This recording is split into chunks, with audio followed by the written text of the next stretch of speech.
Howdy, welcome to my channel. It's first video, always the most fun I believe. Wasn't going to start this until I was sorted out this mess a little bit more, but I've decided that I'll just start now. Everyone can see this get neater as it gets neater. Just random parts all over the place. Yeah. I'll probably have lots and lots of repairs as my videos go on. Definitely progress on sorting out this mess. Probably do a video on getting the cabinet going. I did have a lot more Dell servers. I gave most of them to a friend of mine, Aussie50. When he uploads a video going through them, I'll make sure to link it, but for today it's more going to a fairly old computer that I own that was also given to me by Aussie50. I'll post a link to the video where he got it. It was rather affectionately named Crunchy when I got it because it's has seen better days. I've put it in a new home. It's I don't know if the camera will show this, but we'll certainly give it a... There we go. Windows 95, Pentium, 256 mega RAM, Matrox graphics. Yeah, good machine for the time. There's probably a lot of the games of the era I could throw at this, and it would do rather well. Forget how big a disc I put in it. Let's have a look here. 20 gig. Can't remember what speed the processor is. Evidently I've never checked. Will it let me do that? Computer says maybe. Computer says yes. Named it Crunchy. Just make up. It's blank. It's very entertaining, isn't it? Here we go. Pentium MMX 200 megahertz. It's not using any page file with 256 mega RAM. Well, you don't really need a page file with Windows 95 because it's not going to use a great deal of space. 32 meg would have been fine, but that's what I had in it. Yeah, he thinks it's 1997. That's probably when it was built. Just come around the front here. Pentium MMX, all old stuff, floppy drive. Yes, computer shops seem to be forgetting what they are these days, which is a bit sad, really. I'll take the lid off. Right, now we got the lid off. It's actually a fairly late generation Pentium board, as it takes ATX power, or AT. In this case, not having any AT cases and not being able to find any, I've gone with using ATX. It also takes SD RAM. The 168-pin PC66. I'll just shove my hand in there and just ignore the fact it's switched on. Been doing this too long to not ignore the fact. Pentium, small heat sinks, not load bared. Loads not bared by the motherboard, or born by the motherboard, so no warping on an older system. Dip switch configuration. It's a very late generation. The first generation Pentium boards were generally configured with jumpers. There's tiny little... come on. Those tiny little things that you would always lose, and nothing would work without them. Not much on off-board cards in this machine. Bottom one's the sound card. Middle one's network, top's graphics.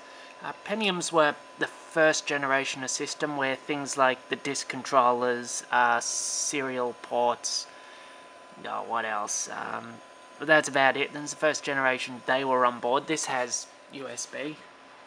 Doesn't do an awful lot with Windows 95, but 486 is generally everything was off board. All you had was, RAM, processor, glue logic, and that was about it.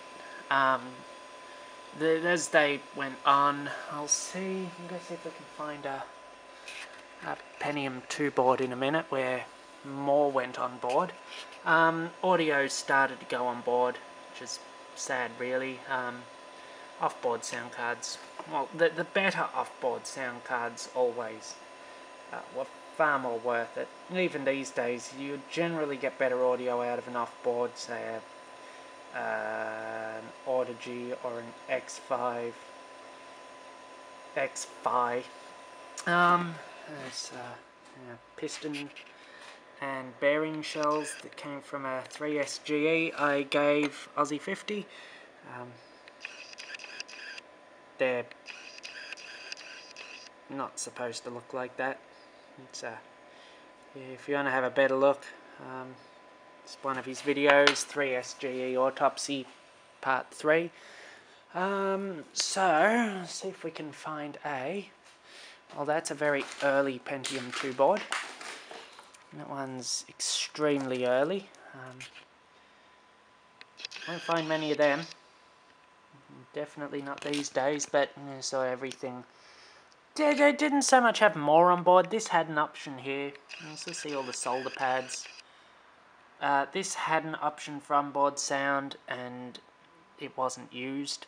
It was more Pentium 3s where it stopped really being an option. I don't think I have a Pentium 3 around, however.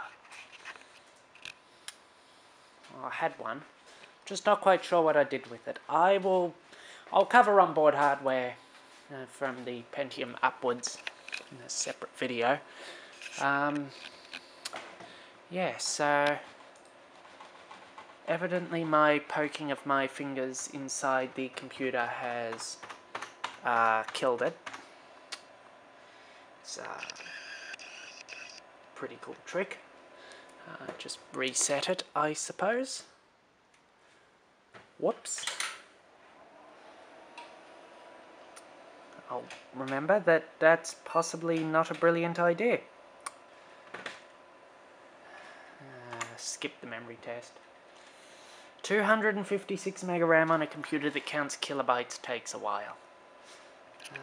It's got all the latest snarts, including a flat battery warning.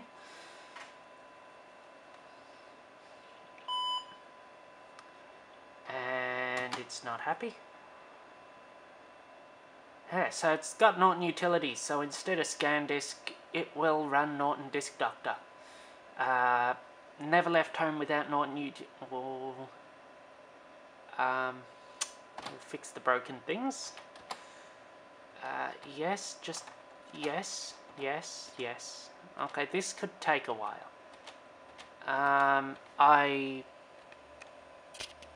will be with you shortly. Okay, so the file system wasn't particularly happy. Hopefully it will... at least it's not broken. I'm not quite sure where the invalid date timestamps came from. I broke it. So yes, never leave home without your Norton Utilities. If I can find it. Yeah, always works well. Yeah, it's not the oldest I've got. I will do videos on my 386 laptop and my 486 desktop soon. Just do this one so Ed can see how old Crunchy is doing.